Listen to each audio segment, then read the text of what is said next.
coming with us. Hello everybody. Em được.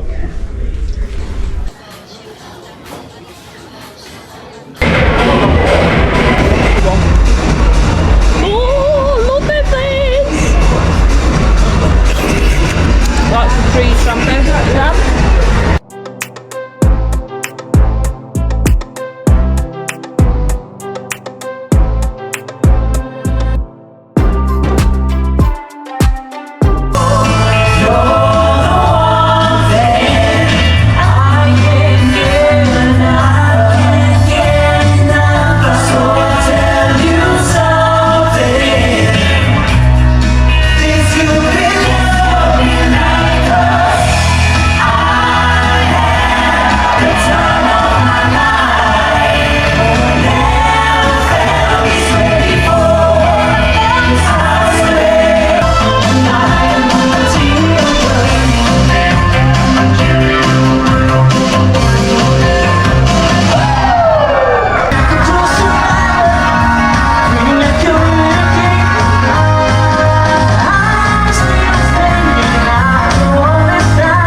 Salad,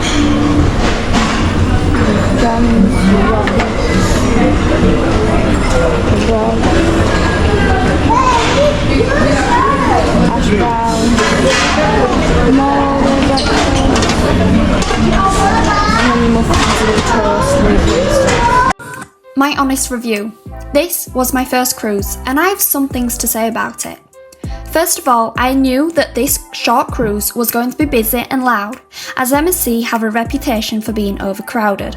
However, I hadn't anticipated how much this would affect me and my ability to enjoy the trip. With that being said, I did successfully survive a 2-night cruise without experiencing seasickness, so for me the whole experience was worth it. Now, would I choose to sail with MSC again? Probably not, but that's not because it was a bad ship. That is primarily because I would personally benefit from a lower passenger to space ratio. Let me know in the comments what you think and drop me a follow if you'd like to see what I get up to next. Thank you so much for watching. Bye for now.